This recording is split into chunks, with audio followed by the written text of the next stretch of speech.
mencionar, como organismo de la ONU, que entre otras cosas busca darle fuerza a lo que son los derechos humanos en la formación de las personas. Surge por la necesidad misma de entender que, entre otras cosas, la guerra no es lo más conveniente para la humanidad ni para la especie humana. Y la educación para la paz pues tiene muchas implicaciones.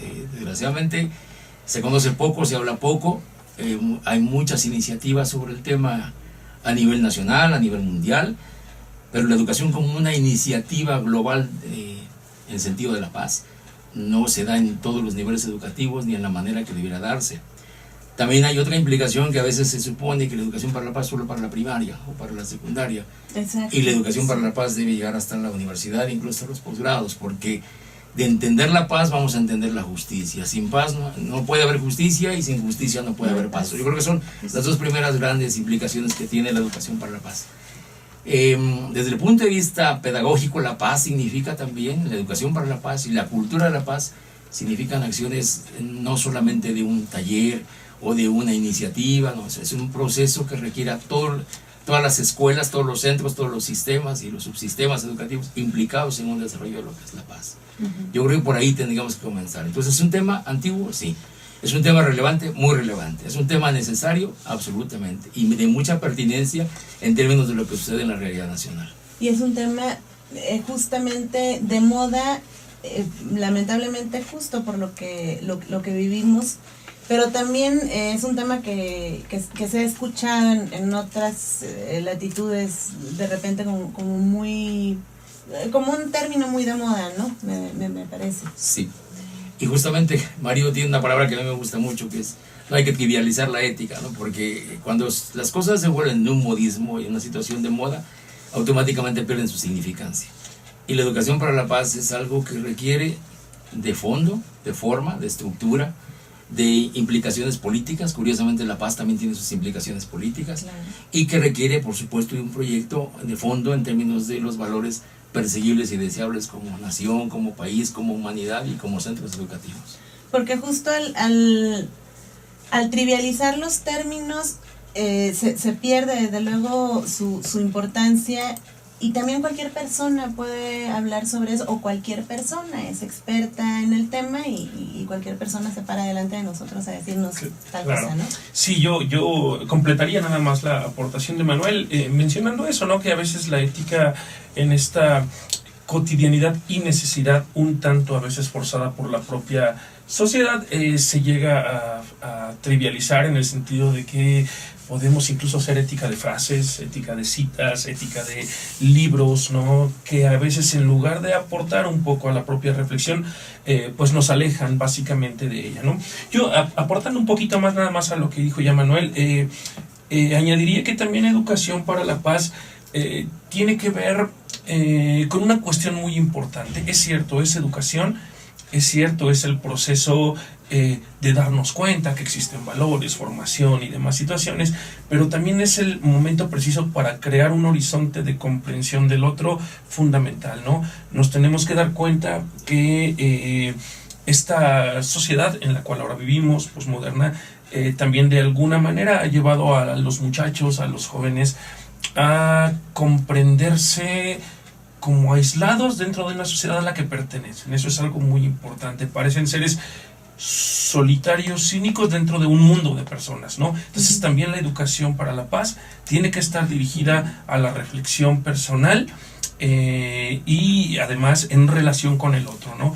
Nosotros creemos de alguna manera que desvelar un poco ese metarrelato que existe, esos discursos ocultos en la propia sociedad, es parte también de la educación para la paz, ¿no? Es cierto que existen derechos humanos, es cierto que existen situaciones de grupos vulnerables que han sido violentadas, pero antes que nada hay que darnos cuenta que educación para la paz es una posibilidad de construir.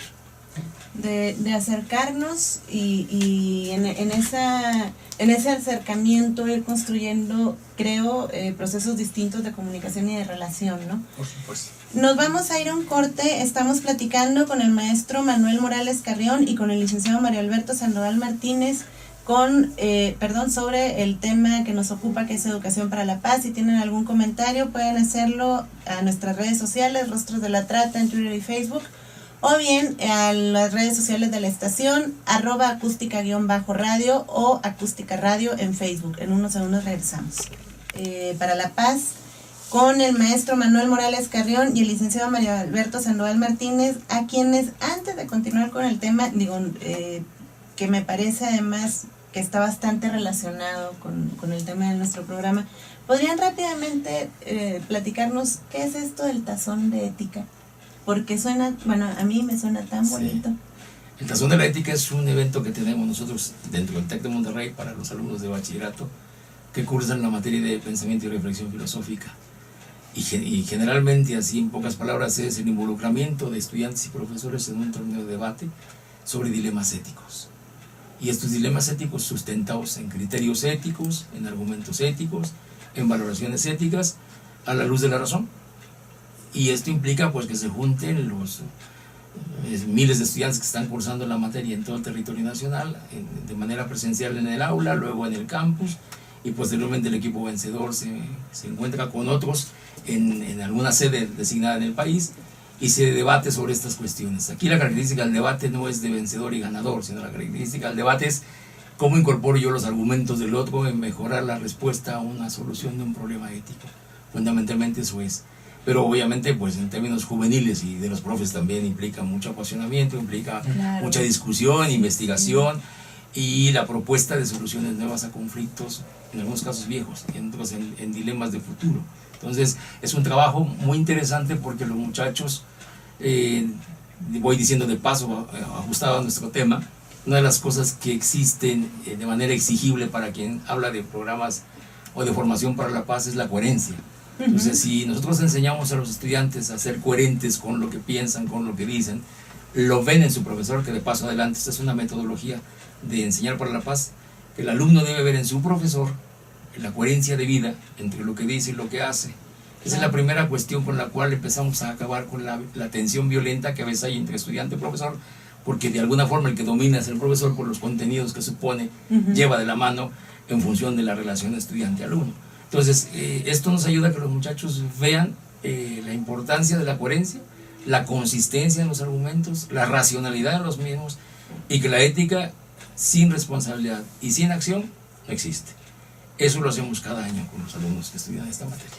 Y qué bonito porque están contribuyendo tanto profesores, maestras, maestros, como las propias familias de los estudiantes que participan, están contribuyendo a la construcción de una ciudadanía responsable, de una ciudadanía diferente, o porque yo no me atrevería a decir que mejor, sino simplemente diferente a lo que yo viví, por ejemplo, cuando estaba en esa etapa de mi preparación, ¿no? Claro, de alguna manera el Tazón de la Ética es una experiencia vivencial y que afecta, como ya lo dijo Manuel, a todo el estudiante, en este caso del Tecnológico de Monterrey, en todo el país que está cursando la materia. Entonces, podemos decir que es una práctica nacional en términos estrictos, y que sus alcances son amplios, ¿no? Nosotros tenemos generaciones de 800 alumnos y podemos decir que los 800 están involucrados en el evento, aunque, claro, por ser un concurso también se va reduciendo hasta llegar al evento nacional, ¿no? Pero esta experiencia, como bien lo mencionas, es una experiencia que les permite abrirse también una experiencia ciudadana. Ellos entienden que la ciudadanía no se reduce al simple hecho de ejercer un voto cuando sean mayores de edad, sino que pueden generar otro tipo de acciones que van desde las cuestiones meramente de denuncia, de comprensión de problemáticas, de mecanismos para expresar su propia opinión, hasta, claro, ahora sí ya el ejercicio político del voto y demás situaciones, ¿no? Entonces todo eso lo aprendemos junto con el apoyo de los padres en muchos casos, y que se va abriendo y ampliando cada año. Entonces, una práctica muy, muy interesante y exitosa. Si me permites una idea más. Sí, claro. Esto del tazón es justo el ejemplo de algo que no tendría sentido si solo fuese la actividad como tal. Esto es parte de un proceso más global que implica en los muchachos la formación de la responsabilidad de la conciencia ética y ciudadana, entendiendo al debate como una forma de hacer cultura cívica y de entender que las ideas, entre más se potencien, se mejoran en una solución de vida. Entonces esto es parte de otro proceso global más amplio que tenemos nosotros, que es la formación del sentido humano. De tal manera que los muchachos no lo ven como la actividad de la clase, aunque en algunos casos todavía se da, pero Sí. en general los muchachos lo ven como algo más relevante en torno a su propia vida. Y eso ya es parte de un compuesto intencional de un centro educativo en particular para poder avanzar en lo que significa la conciencia ciudadana de los alumnos. Yo creo que lo ven como parte de un proyecto a largo plazo, Sí. ¿no? Así es. Porque, no sé, la educación justamente es eso, es un proyecto a largo plazo también. Y algo que comentaban ahorita el licenciado Mario Alberto, les proporciona herramientas para comprensión de fenómenos, digo, de la mano de distintos ejercicios y todo, independientemente de que se tenga claro que el ser un ciudadano responsable no nada más es ejercer derechos políticos, ¿no? Pero todo esto de la mano creo que ayuda a la formación de personas que por un lado tienen claro, comentábamos ahorita fuera del aire, que se tiene de repente la idea equivocada que cuando hay paz entonces no tiene por qué haber conflicto. Entonces, bueno, por un lado se tiene claro que si hay un conflicto tengo la capacidad de resolver ese conflicto de una forma no violenta, pero además tengo las herramientas para comprender fenómenos como por ejemplo la trata de personas, no desde una posición no sé, de intereses personales, no desde una posición quizá religiosa, no desde una posición, sino desde una visión mucho más amplia de un fenómeno como tal, que un fenómeno justo es eso, abarcar. Por supuesto. Hay una cosa bien interesante de esto que dices, y lo voy a ligar de nuevo con la educación para la paz. Nosotros generalmente tratamos con alumnos que tienen un nivel de vida aceptable, que viven de manera cómoda, y creo que esa sería nuestra primera labor, ¿no? Saber que pues, existen muchos Méxicos en nuestro territorio nacional, y un poquito esa labor que como educadores tenemos es mostrarles que hay ciertas estructuras que han sido benévolos con ellos, no tienen la culpa de estar ahí, pero sí tenemos la necesidad de abrir a la conciencia de que existen otras personas afectadas por esas estructuras de manera diferente, ¿no? Entonces, de alguna manera, abrir conciencia es eso. Estamos en una situación privilegiada, tanto ustedes como yo como profesor, pero existen otras personas que no han sido tan afortunados, ¿no? Y eso es también un conflicto. Entonces, por ahí mostrar un poquito esa diferencia y esa capacidad de comprensión del otro es parte de nuestra labor. Yo siempre lo he pensado, ¿no? Los dilemas éticos no son algo que se solucionen con se hace así o se hace de este modo, pero sí tendríamos que buscar un poquito cada vez más esta posibilidad de que la educación esté enfocada a que esas brechas estructurales sean cada vez menores, ¿no?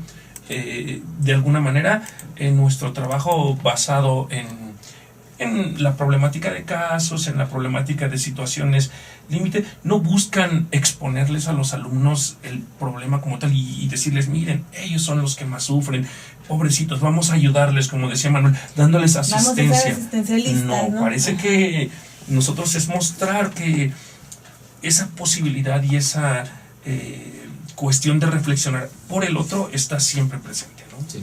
Y yo creo que también pensar en esas distintas realidades que construyen nuestro entorno, porque es nuestra comunidad, es nuestro estado, es nuestro país, es nuestro continente, es el mundo entero que tiene múltiples realidades. Yo creo que el ser conscientes de esto también, por un lado, nos acerca a la comprensión de lo que necesitamos para una buena comunicación, lo que necesitamos para un desarrollo de personas en igualdad, pero también qué es lo que necesitamos para poder convivir en paz. Uh-huh. Que insisto, eso no nos aleja del conflicto. Me gustaría que comentáramos un poco sobre este asunto del conflicto y la educación para la paz. Bueno, sí. y la existencia de la paz, maestro? Sí, yo creo que, y todos lo hemos experimentado, no existe un día sin conflictos.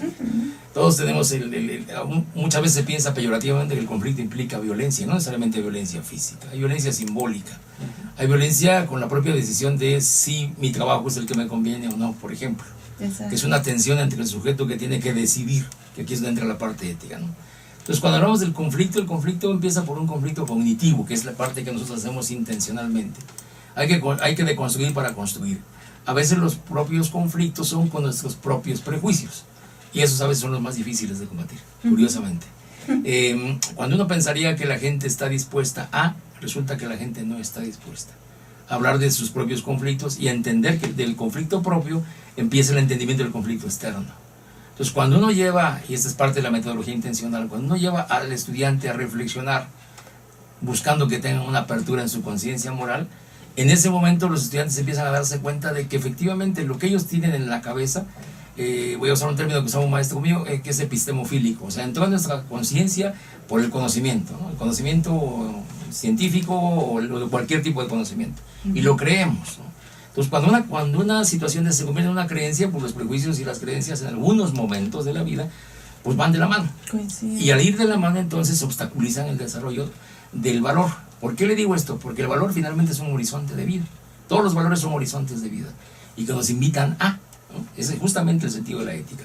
Entonces, cuando el estudiante tiene que decidir, razonar de manera responsable y encontrar salidas, es cuando entra en conflicto. Ese es el primer conflicto que tenemos.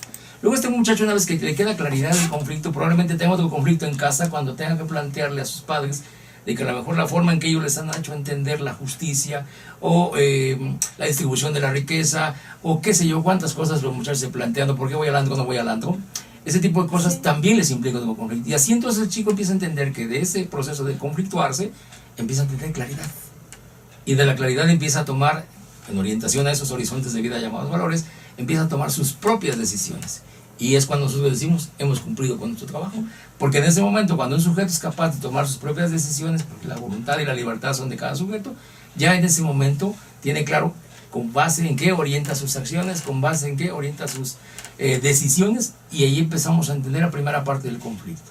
Luego los conflictos posibilitan, y eso lo sabemos, posibilitan de manera civilizada la discusión, una cosa que nos afecta a todos. Y el conflicto empieza, por ejemplo, desde la vida en los condominios, donde hay que decidir qué se da o qué no se da, ¿no? Desde la pareja, etcétera, y ahí hay que tomar en cuenta ese tipo de cuestiones para decidir. Muy bien, nos vamos a ir a un corte rápidamente, a un breve corte, y regresamos para seguir platicando con el maestro Manuel Morales Carrión y con el licenciado Mario Alberto Sandoval sobre educación para la paz. No se vayan, en unos segundos estamos de vuelta. Estamos aquí en Rostros de la Trata platicando sobre educación para la paz, una plática a mí me parece bastante interesante que debiéramos de tener en cuenta, hombres y mujeres, independientemente de nuestra profesión, independientemente de aquello a lo que nos dedicamos, si tenemos o no hijos, hijas, creo que el tener estos conceptos o claridad en estos conceptos que son base de la educación para la paz y que están tan íntimamente relacionados con la educación para la paz, creo que eso nos ayudaría de entrada a no tener conflicto con la palabra conflicto y con la palabra discusión, por ejemplo, ¿no? Para empezar a platicar.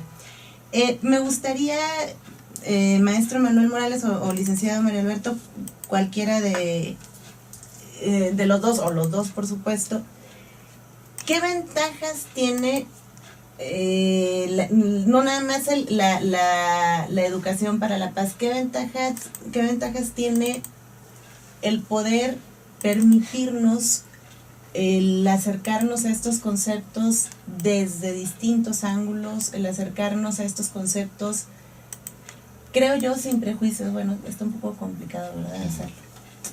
Bien, si por ventajas entendemos tal vez algo utilitario, no tiene ninguna, ¿no? Ajá, sí, no. Sí, pero si por ventajas entendemos generar un proceso de reflexión que desde la perspectiva ética, y por lo menos esto es un punto de vista personal que algunas veces he compartido con Manuel, nuestro objetivo como profesores es desestabilizar en esta parte de la ética. ¿Por qué? Porque la mayoría de los alumnos e incluso de las personas de la cotidianidad, pues no nos preguntamos por este tipo de problemas todos los días, ¿no?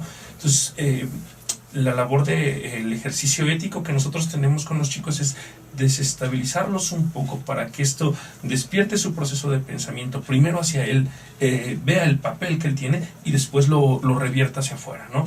Claro, el conflicto para nosotros más que una lucha, una pugna, una pelea, es una confrontación que, como la propia palabra lo dice, es poner enfrente dos situaciones a partir de la cual el alumno sea capaz de tomar decisiones, ¿no? Cuando el alumno es capaz de esto, nosotros estamos contentos, ¿no? Este ejercicio de ponernos a pensar cuál es la mejor decisión que tengo y cuáles son las consecuencias que puedo tener es lo que nosotros buscamos. ¿Por qué? Porque es cierto que a nivel empresarial, que a nivel institucional existen manuales para la resolución de conflictos, pero pues en la vida cotidiana no hay un manual que me permita resolver un conflicto de este tipo, si debo de ayudar o no al que tiene mayor desventaja que yo. Es decir, los manuales de conflicto para la solución de conflictos sí son las partes utilitarias que nos ayudan para ciertas cosas. Exactamente. Pero en la vida cotidiana no existe tal manual. Tenemos que tomar decisiones fuertes y que sabemos que pueden tener una consecuencia posterior, ¿no? En ese sentido, nuestra relación con los conceptos, vaya, que sí existen, teóricos, fuertes, es tratar de hacerlos vivenciales, ¿no? Para que ellos en algún momento se dan cuenta que la toma de decisiones puede y tiene que tener, por lo menos en el ámbito moral, una consecuencia, ¿no?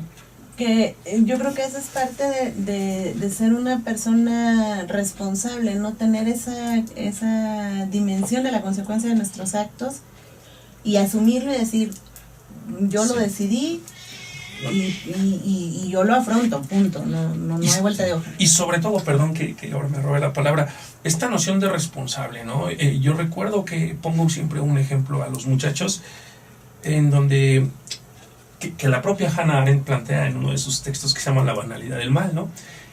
Eichmann era un militar nazi que tenía el encargo de la distribución de judíos, por ejemplo, a los campos de concentración, y él todos los días cumplía con su trabajo. La pregunta es si él era o no responsable. Eso es un conflicto en donde tú tienes que, como ya lo dijo Manuel, ponerte a elegir qué valores son más importantes y cómo los entiendo sobre todo, ¿no? Pero yo ahí me iría con lo que comentó hace unos momentos antes de irnos al corte, o creo que lo dijo fuera del aire. En el momento en el que algo me aleja del sentido de justicia, ya estamos hablando de otra cosa. Por supuesto. Sí. Por supuesto, ¿no? Entonces, justo nosotros como tenemos relación con chicos de 16, 15 años, este tipo de conflictos es lo que de primera instancia debo de seguir siempre al pie de la letra todas las cosas, aunque estas tengan una consecuencia posterior. Eso me parece que a los chicos los mueve, ¿no? Los mueve bastante. De hecho, una de las cosas que a veces uno no entiende de la paz es que la paz no es estática. La paz es dinámica. La paz se construye. ¿Y cómo se construye la paz? Pues justamente con la aceptación del conflicto. Porque el conflicto es lo que nos hace, y en particular Educación para la Paz, nos hace primero aflorar las cosas, ¿no? Porque hay conflictos que están latentes. O sea, por ejemplo, se habla que en México no hay racismo, y la pregunta es, ¿en realidad no hay racismo en este país? Para hablar de un tema muy, muy sabido y en algunos casos manejado de manera maniquea, ¿no? La otra es, una vez que afloran los conflictos, ¿no? Hay que afrontarlos. Porque ya que está el conflicto hay que afrontarlo, y hay que entonces, y eso entra el trabajo del profesor, cómo instrumentar la resolución del conflicto desde el punto de vista racional hasta llegar a la parte emocional, que esto es algo que casi no se habla. Pero en los conflictos juega un componente, yo diría que un 80% del conflicto es emocional, porque empieza por el sentir en mí cuando me veo favorecido o desfavorecido en una situación o en un conflicto. Y la otra es cómo resuelvo los conflictos de manera positiva y de manera no violenta. Esa es la distinción del educador de la paz respecto a otro tipo de intenciones, ¿no? ¿Cómo lo resuelvo de manera violenta? Luego, ¿cómo hago que estas personas, una vez que aprenden a resolver esto, pueden vivir en convivencia pacífica? En el entendido de que porque es pacífica no va a haber violencia física, además, pero conflicto siempre va a estar porque es parte de la propia personalidad, la propia naturaleza del ser humano. Cuando eso se da y lo entendemos, entonces la cultura de paz, que es lo que buscamos como objetivo, en ese momento las personas empiezan a entender que siempre va a haber conflictos. Uno, que sin discusión no hay conflictos. que sin responsabilidad el conflicto se niega. Y uno de los grandes temas en este país, y lo estamos viendo como los retos nacionales, es asumir la responsabilidad de los actos. Y va desde arriba hasta abajo. Porque lo mismo asume el que hace, como que el que omite, como que el que tolera. Como el que voltea la cara, como el que dice que no entiendo el tema, por eso no me meto. Y entonces por eso el tema de la corrupción, por ejemplo, es tan grave en este país, porque en la medida que nosotros toleremos la corrupción, en esa medida estamos fomentando la injusticia. Exacto. Y entonces la impunidad se convierte en un instrumento y una moneda de cambio en este país. Y eso hace que no podamos decirle al niño que haga tal o cual cosa o que piense tal o cual cosa, porque está viendo en casa la incoherencia, está viendo alrededor de su casa la incoherencia, que es la otra parte importante de la educación para la paz, cómo encontrar que las estructuras que rodean a la persona cambien, porque ese es el otro tema. Nada sirve que yo cambie aquí, claro, si mi entorno no se mueve. El entorno también se tiene que mover, y para eso está entonces la acción intencionada de las escuelas, las organizaciones, las instituciones sociales. Luego ese entorno se tiene que ver custodiado y reflejado por las leyes, los aparatos de justicia y obviamente la aplicación y la distribución de la justicia. ¿Para qué? Para que vamos a hablar de paz. Mientras eso no suceda, pues estaremos hablando de violencia todos los días. Y no necesariamente, vuelvo a repetir, como la que oímos en la televisión o en la nota roja, de delitos o de balazos o de muertos, ¿no? La violencia comienza desde que yo no respeto los derechos de mi vecino. Ahí empieza la violencia. Pero también no respeto los derechos de mi pareja, o de mi hijo, o más grave, de mi estudiante. Y soy muy consciente de lo que digo por ser profesor. Entonces, en esa parte tenemos que entender que vamos a tener educación para la paz cuando a los alumnos, cuando a las personas, cuando a todo el ser humano de enfrente, como lo dijo Mario hace rato, como lo dice también Levinas, la otredad, ¿no? El otro sujeto existe.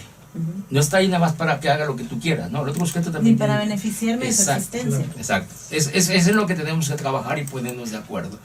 Y este es el reto que los profesores de todos los sistemas en este país tienen, desde preescolar hasta la universidad. Porque la educación para la paz no solo es de un sector o de un nivel, es de todos.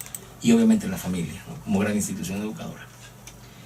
Y ahorita escuchándolo, maestro, me asaltó un pensamiento que ha sido una de las grandes preocupaciones, me parece, de muchas organizaciones civiles, a lo mejor también la razón del nacimiento de muchas organizaciones civiles, que es mejorar nuestro entorno social.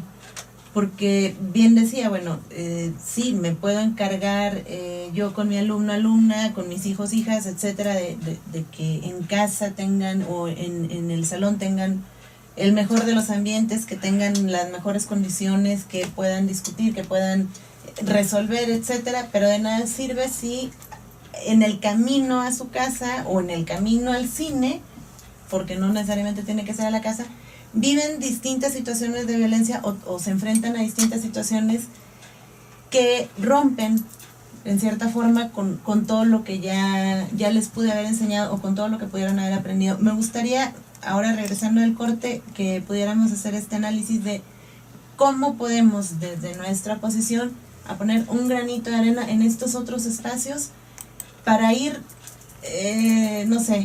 poniéndole aceitito al engranaje y que empiece a caminar en una ruta positiva. Regresamos. Muy bien, estamos de vuelta, estamos platicando con el maestro Manuel Morales Carrión y con el licenciado Mario Alberto Sandoval Martínez, que nada más he dicho Mario Alberto, no digo mis apellidos, una disculpa. Estamos platicando sobre educación para la paz. Como bien comentaba el maestro Manuel Morales ahorita fuera del aire, es un tema que da para mucho, desde luego algo que lo ven no en una semana, no en 2 meses, sino en un periodo prolongado de tiempo, tampoco se va a poder abordar de manera tan brevísima en una hora, ¿no? Pero me parece que han hecho un gran esfuerzo y lo agradecemos mucho. Espero que así también lo sienta y lo piense nuestro auditorio. Comentaba ahorita, maestro, y me gustaría, si tiene algún comentario usted también, ¿qué se puede hacer para la educación para la paz? Porque bueno, yo decía, sí, el esfuerzo que se hace en el aula, sí, el esfuerzo que podemos hacer en casa, pero en el trayecto, en este día a día que viven nuestras y nuestros jóvenes, niños y niñas, ¿de qué manera también podemos aportar? ¿De qué manera podemos darles herramientas para que puedan vivir su vida de una manera distinta, sin tenerle temor al conflicto, sin tener un prejuicio como respuesta, no sé. Sí, bien. Bien, en realidad, en el TEC hemos implementado algunas estrategias que van más allá de la mera aula. ¿A qué me refiero con esto? Lo voy a decir de esta manera para separar un poco los dos ámbitos.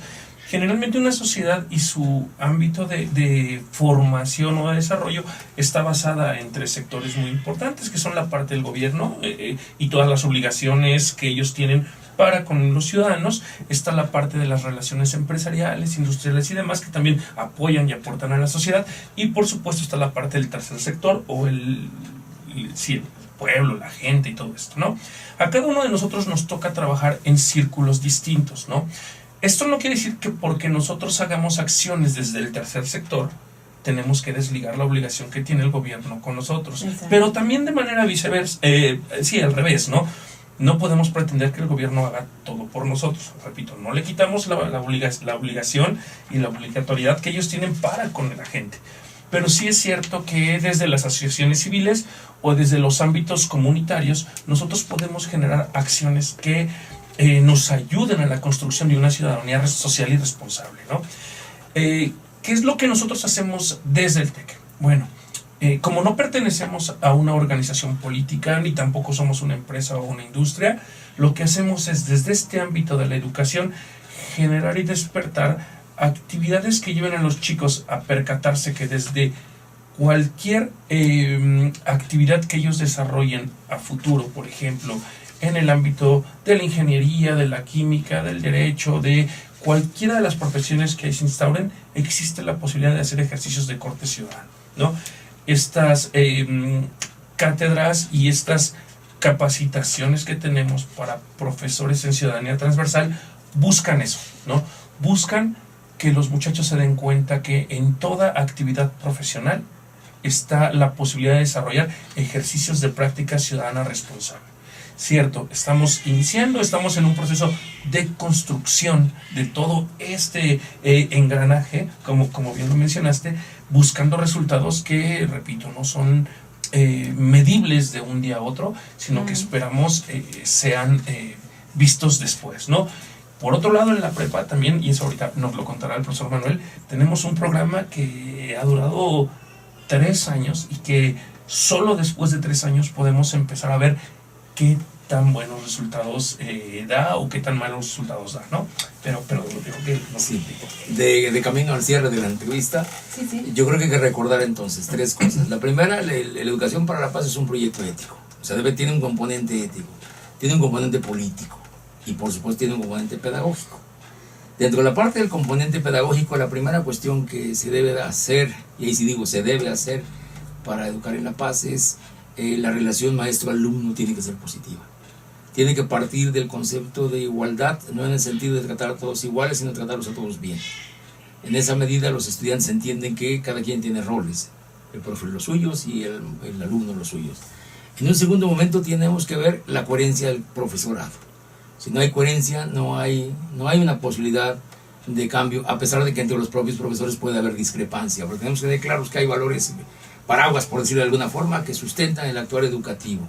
Luego la otra cuestión importante es que los proyectos educativos, como el caso de nuestro de Etosfera Madiva, lo que procuramos es favorecer el desarrollo de un ambiente, que es una etosfera, un clima, un ecosistema, donde la relación de convivencia entre las personas que estamos en esa institución sea de manera respetuosa, tolerante, pacífica, propositiva, dialogante, discursiva.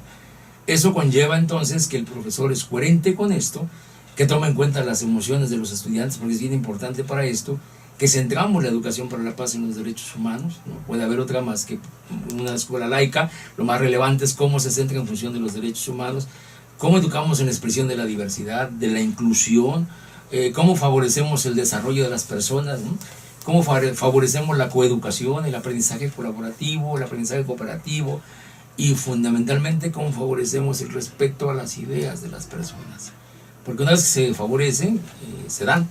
O sea, en automático las personas expresan sus ideas y tienen intenciones de cómo construir y tienen algo. valores, Así es, tienen valor. Y lo más relevante es que cuando un centro educativo descubre que eso puede estar dentro de su modelo de enseñanza, que no está conflictuado con nada, exacto, que puede convivir, que puede darse, cualquier escuela pública o privada del tipo que sea, lo puede implementar. 2, no olvidar el caso de los 3 valores fundamentales universales que está proponiendo la UNESCO, que es la tolerancia como base de todo, el pacifismo y el ecologismo. Si vemos esa terna, la pensamos con cuidado, la implementamos al interior de un sistema educativo, de un centro, de una escuela, de donde quiera, queramos hacerlo, de nuestra propia familia, en ese momento encontramos que estos 3 valores son los más apropiados a nivel mundial, que no están peleados con ninguna cultura, exacto, ni con ninguna ideología, y que si estos 3 los hacemos parte de nuestra vida cotidiana, podemos vivir mucho mejor, un poco más en paz y tener mejor convivencia. Totalmente de acuerdo con usted y pues bueno, yo creo que decía y lo han comentado a lo largo de la entrevista, la educación para la paz no es exclusivo de un momento de la educación de la persona, sino que debiera de ser algo que nos acompañe. A mí me encantaría tener la oportunidad, no sé si voy a tomar un diplomado de lo que sea, que incluso en estos espacios en donde, bueno, ya te formaste, ya eres, no sé, comunicólogo, abogada, etcétera, lo que sea, pero sigues preparándote, que incluso en estos espacios se ofrezcan herramientas que al interior o de otros espacios educativos o en el desarrollo de nuestras actividades profesionales sigamos que se siga reforzando esta idea de la paz es, ¿qué será?